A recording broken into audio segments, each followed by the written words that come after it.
Are you pushing your metabolism into a corner with long-term low carb and not noticing the early signs from your liver and heart? Welcome to Dr. Mercola's Cellular Wisdom. Stay informed with quick, easy-to-listen summaries of our latest articles, perfect for when you're on the go. No reading required. Subscribe for free at mercola.com for the latest health insights. Hello, and welcome to Dr. Mercola's Cellular Wisdom. I'm Ethan Foster. Today we're looking at new evidence that prolonged ketogenic eating can strain your liver, disrupt insulin secretion, and raise cardiovascular risks. And we'll lay out a safer path to support steady energy and metabolic health. I'm Alara Sky. We're grounding this discussion in recent findings that linked extended ketosis to hyperlipidemia, elevated liver enzymes, impaired glucose tolerance, and weaker insulin release. We'll also outline practical steps the article recommends so you can course correct without guesswork.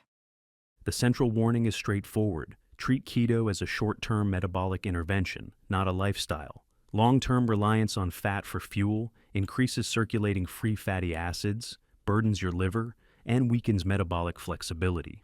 When triglycerides and liver enzymes rise on keto, that signals hepatic overload, not progress. A mouse study followed near-year-long ketogenic feeding and found marked hyperlipidemia, hepatic fat accumulation, and higher alanine aminotransferase, alongside glucose intolerance and reduced insulin secretion. While animal data aren't human outcomes, the mechanisms of fat handling and protein processing are conserved enough to warrant caution about extended ketosis.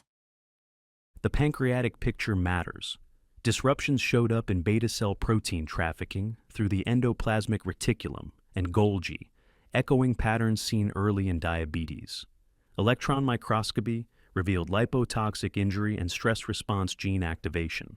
Taken together, the message is that chronic fat overload can injure the very systems that maintain your glucose stability.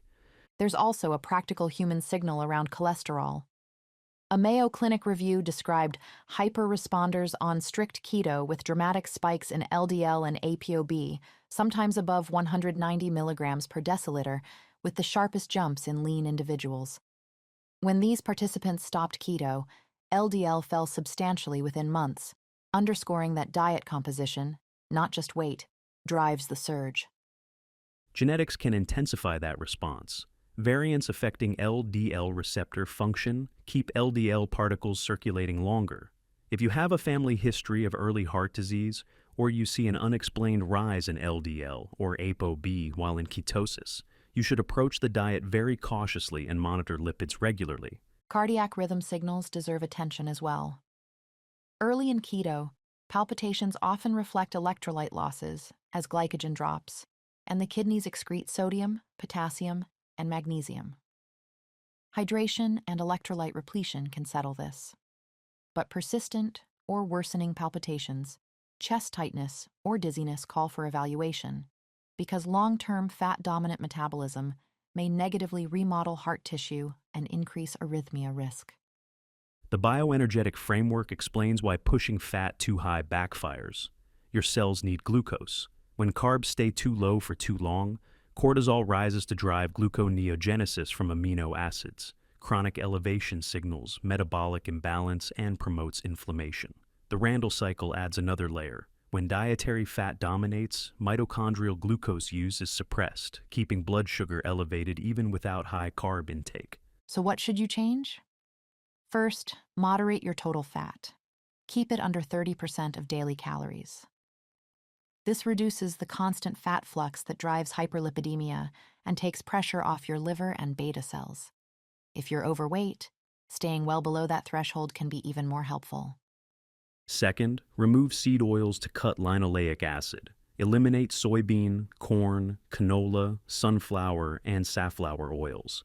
Keep LA below 5 grams per day, and ideally under 2 grams, by replacing industrial oils with stable fats such as butter, tallow, and coconut oil. That shift improves oxidative stability and reduces toxic lipid peroxidation byproducts. Third, reintroduce whole food carbohydrates. Choose ripe fruits, root vegetables, sweet potatoes, and white rice to restore glycogen and support steady energy without forcing cortisol to make glucose for you. Including resistant starches, like green bananas or cooked and cooled potatoes, can feed beneficial microbes and generate butyrate, which helps calm inflammation and protect your gut lining.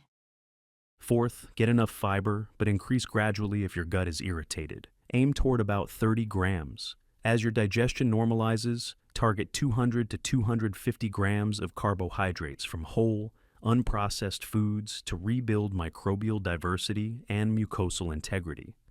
Move stepwise so you can tolerate the change. Fifth, know when keto still fits. Short-term ketogenic phases can help restart metabolic flexibility. Use them as a reset, not a destination, and watch your markers closely so you don't drift into chronic strain. Tracking makes this actionable. If LDL or ApoB jumps sharply, especially if you're lean, transition out of strict keto and remove seed oils. If triglycerides paradoxically rise, reduce total fat, avoid alcohol, and bring in more fiber and whole food carbs to improve fat clearance. If palpitations linger after hydrating and replacing electrolytes, seek an ECG and labs to catch issues early. It's important to recognize quiet signals. A dull ache under your right rib cage, steadily rising ALT, or fatigue during routine effort can be early indications that your liver and heart are carrying a metabolic load. Addressing macronutrient balance now prevents those signals from becoming chronic problems later.